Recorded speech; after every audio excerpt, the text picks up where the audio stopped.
Hello students, this is Shubham Poddar, your mathematics teacher. I hope आप सब अच्छे हों। प्रीवियस पार्ट में हम लोगों ने रिलेशंस, सबसे पहले ऑर्डर्ड पेयर्स पढ़ा, उसके बाद कार्टेशियन प्रोडक्ट ऑफ सेट्स पढ़ा, उसके बाद प्रीवियस पार्ट में हम लोगों ने रिलेशंस पढ़ा था। We have discussed about relations, its representation, domain, range and codomain of a relation, all these things were done. I hope आपको सारी बातें प्रॉपरली समझ में आई हों। मेक श्योर कि आपने इन सब चीज़ों की नोट्स बनाई हो। रिलेशन वाली बातों को एक अच्छी फिनिशिंग देने के लिए हम लोग आज कुछ बेसिक और इम्पोर्टेंट न्यूमेरिकल्स करेंगे। ठीक है, I have some numericals for you all.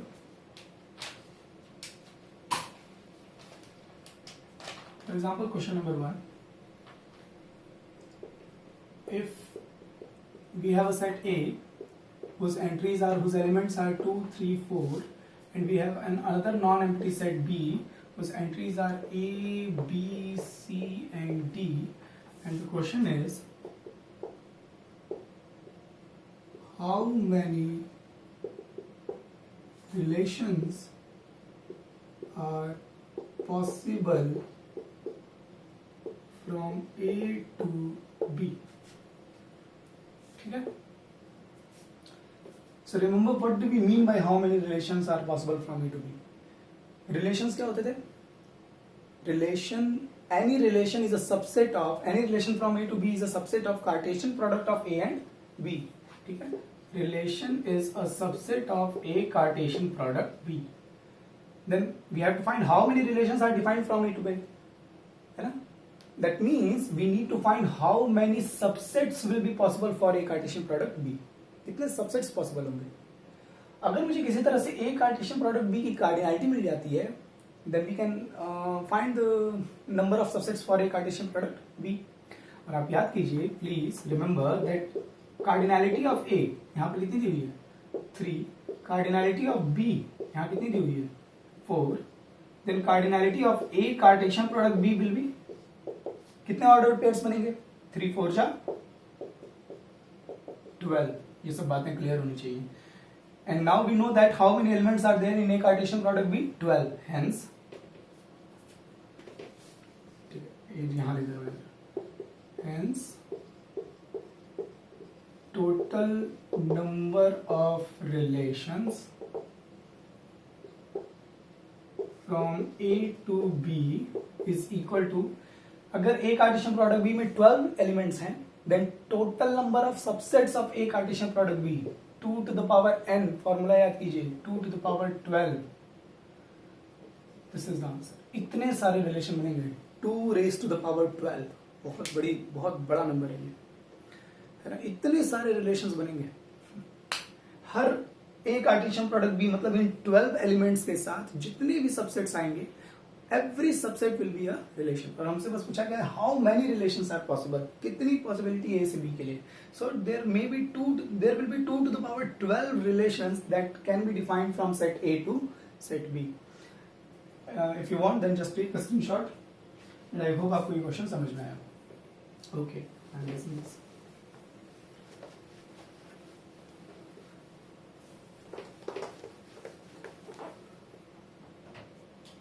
Question number 2.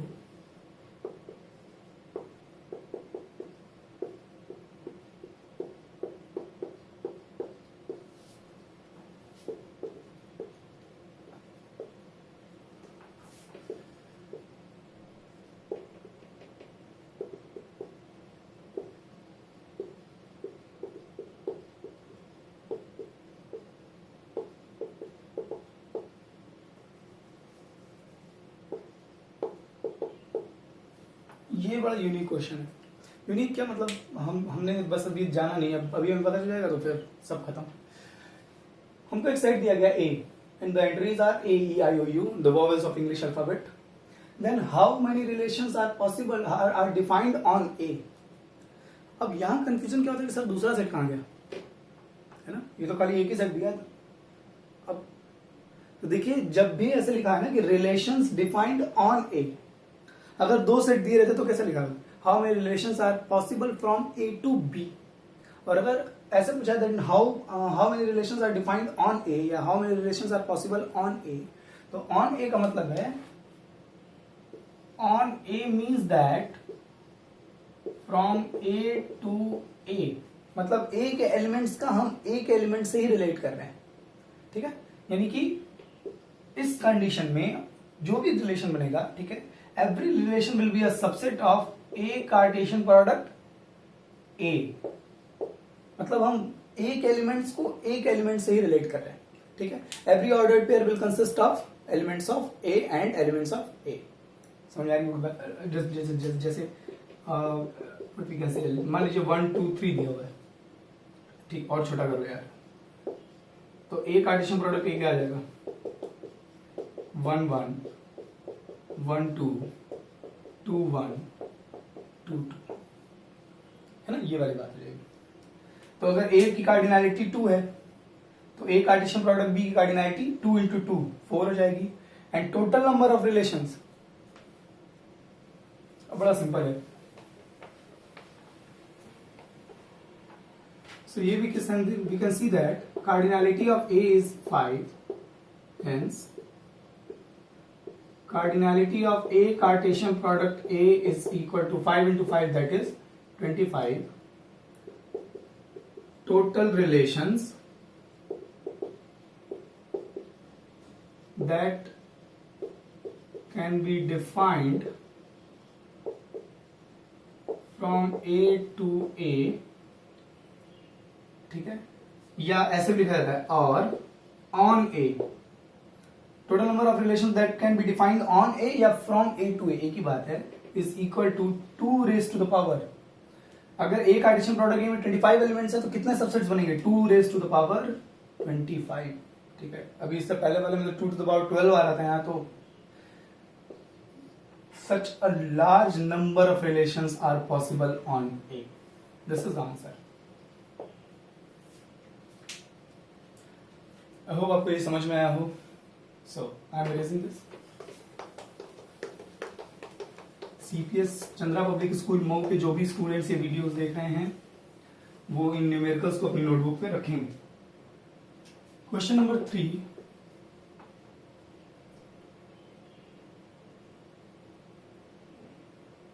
let A be the, okay, ये वाला करते हैं।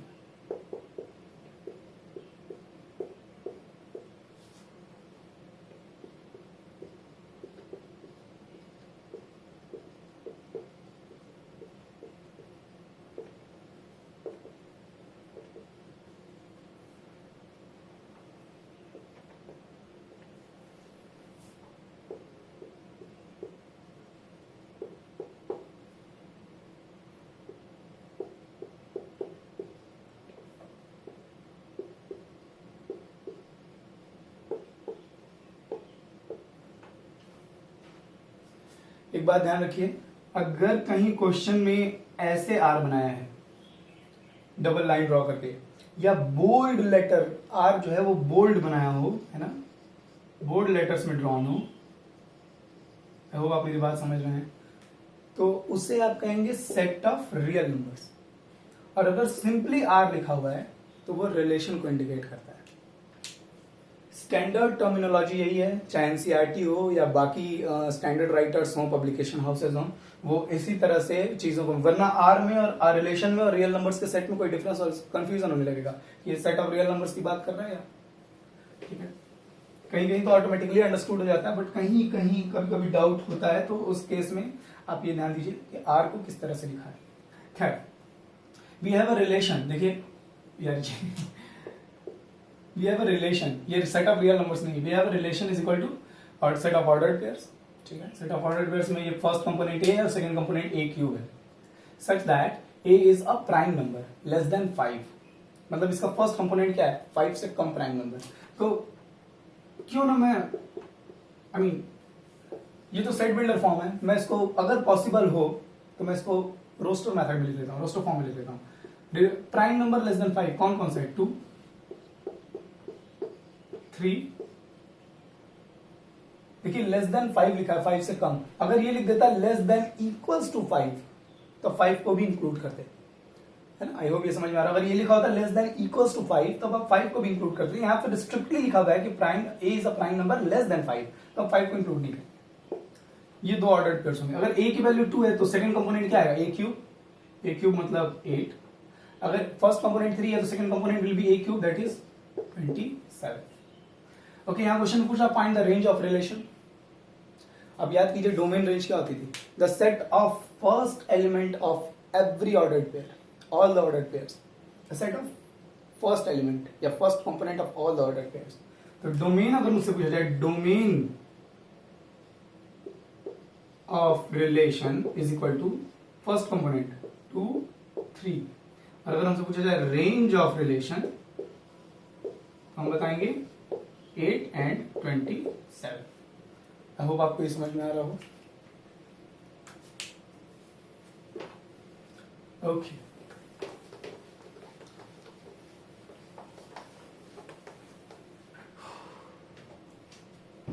ये जो क्वेश्चन अभी भी हम लोगों ने किया था थर्ड क्वेश्चन, ये सीबीएसई 2014 का क्वेश्चन था। कई बार बोर्ड एग्जामिनेशन में 11th का क्वेश्चन फंडामेंटल क्वेश्चन उठा करके रख दिया जाता है। वैसे रिलेशन एंड फंक्शंस वाला चैप्टर जो अभी आप पढ़ रहे हैं ये क्लास 12th में आपको बहुत डिटेल में पढ़ना है, और अगर 11th का रिलेशन फंक्शन आपको नहीं समझ में आया आपको 12th में बहुत दिक्कत होगी। आप चाहें तो अपने किसी सीनियर से भी पूछ सकते हैं। Okay, next question is let A B the set of natural numbers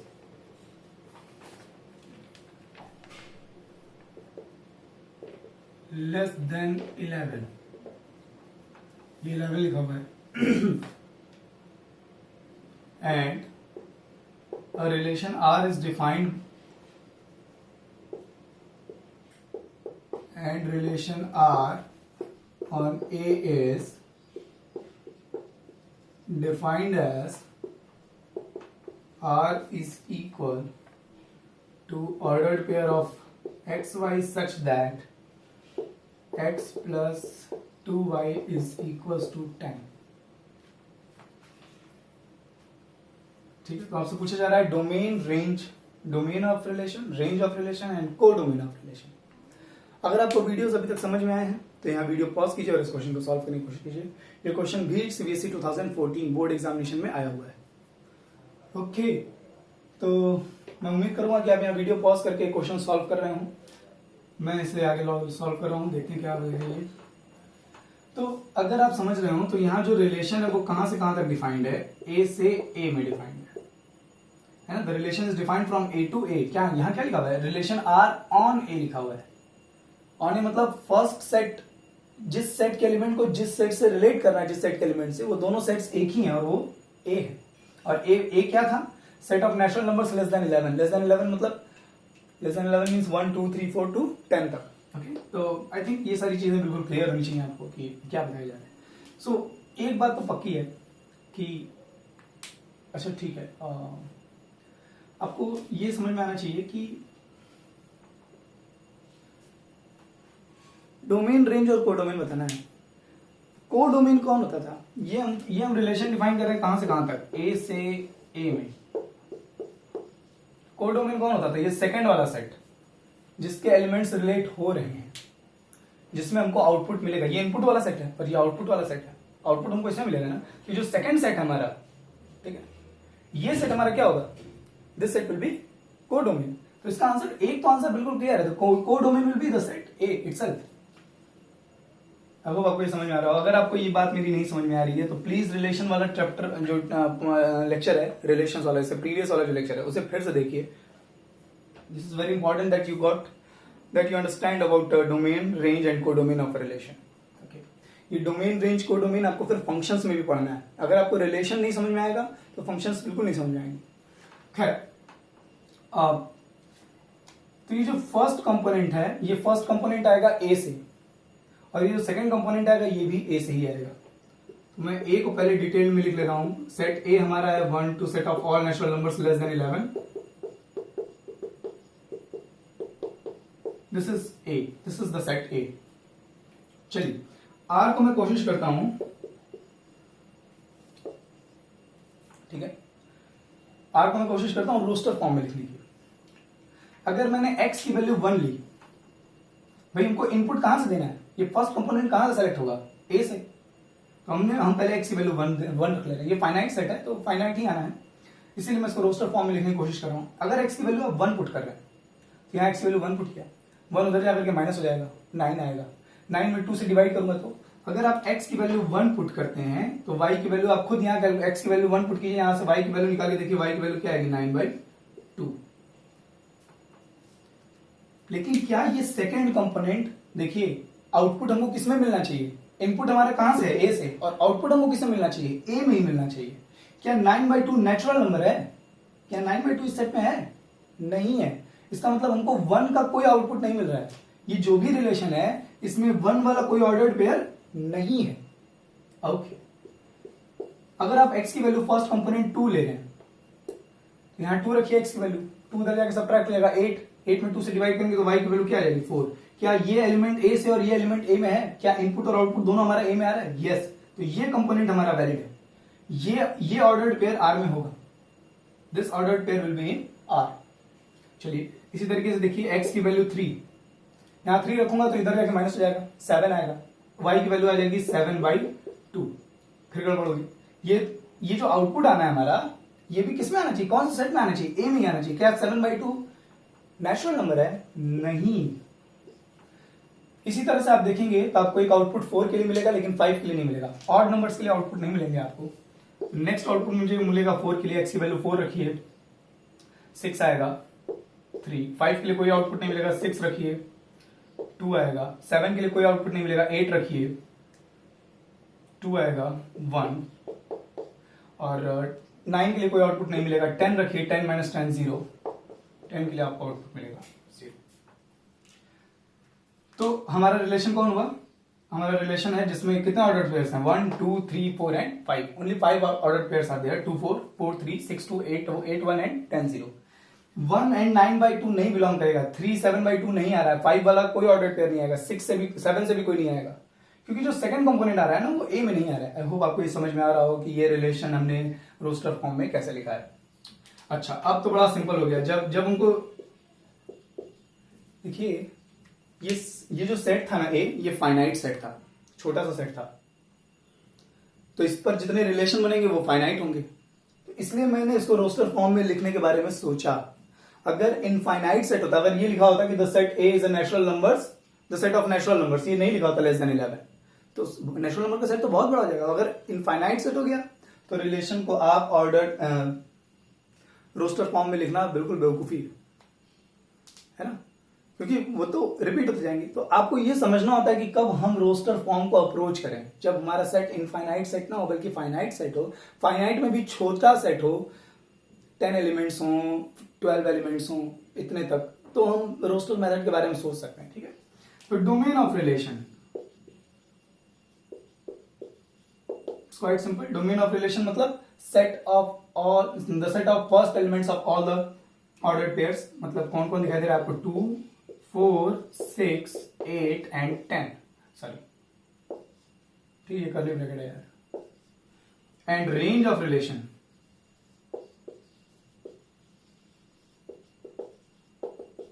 set of second component of all the ordered pairs 4 3 2 1 0।